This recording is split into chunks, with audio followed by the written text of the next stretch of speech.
So let's go through this question, which is there on the screen. And this question is a very important question on understanding moment of inertia.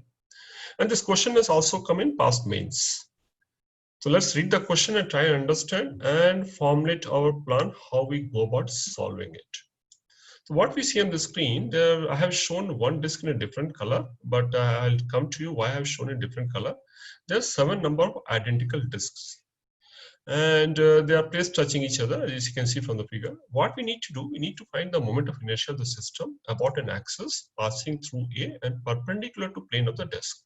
So all the disks are lying in the plane of the figure here, and axis is perpendicular to plane of figure, and is passing through the point A, which is lying on the see if I draw a line here, something like this, it is lying on this.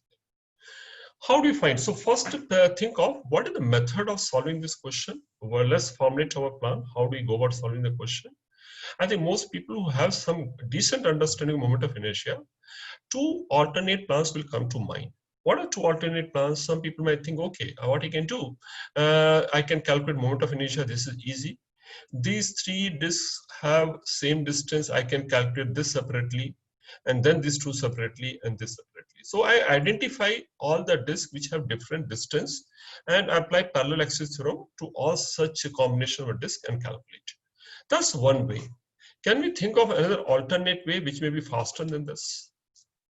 So when we think of it, alternate way, many cases is taking all disks together as a system, and we apply parallel axis theorem. So in that case, I think that actually, whenever there's a symmetry, which is there in this particular case, is easy to identify position of center mass, and is much easier to apply parallel axis theorem for system as a whole.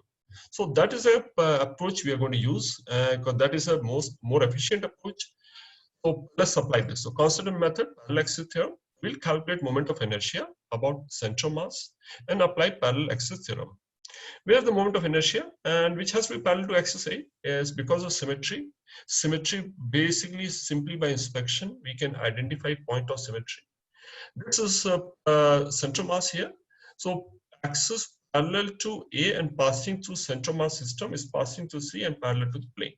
Okay, now we'll calculate how do we go about. So when we apply parallel axis theorem, we first calculate moment of inertia of entire system about axis passing through C.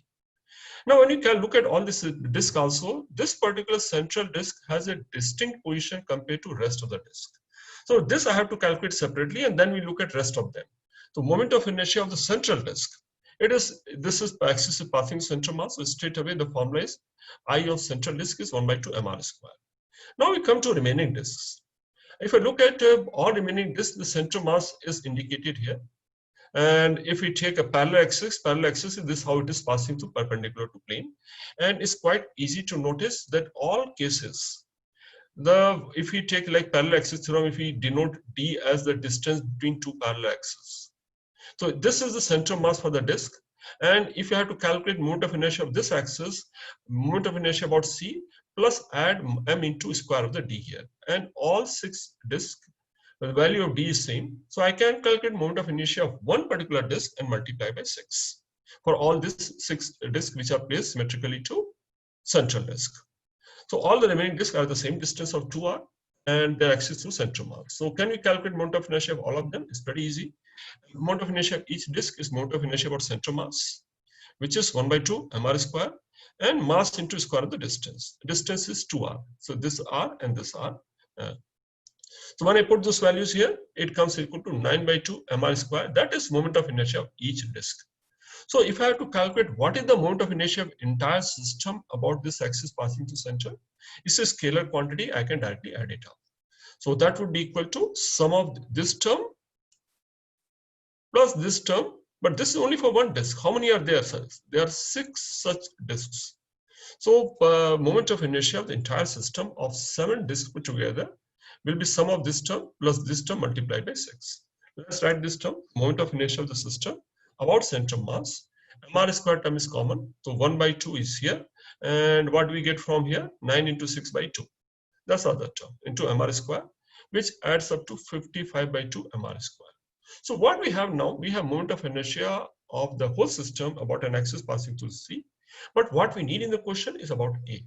So what I hope all of you understand what this axis mean.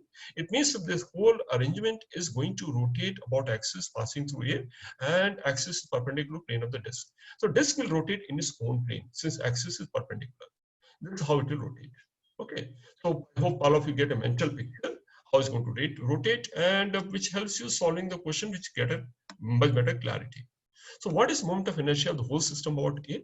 We apply parallel axis theorem, which is ICM, moment of inertia of entire system about center mass, which we just calculated.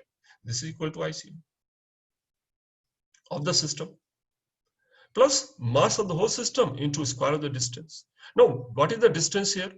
Distance between C and A is the distance. We are applying parallel axis theorem between C axis and A axis for the whole system. So what is the distance here? Now the distance is, this is the distance.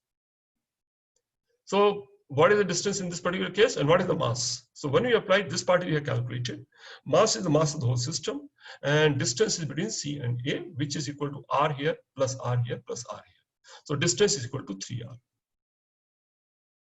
Right. So let's put this values. Rest-all is simple. Rest-all is very simple calculation. From here onwards, it should not be a problem at all. So that would be equal to this term, moment of inertia ICM. Where from the 7 has come? 7m is the mass of the entire system, and D is 3R. This is the term. So that's how we get our answer. I hope all of you understood, and this is a very good example of application of parallel axis theorem and taking the whole system together. Okay.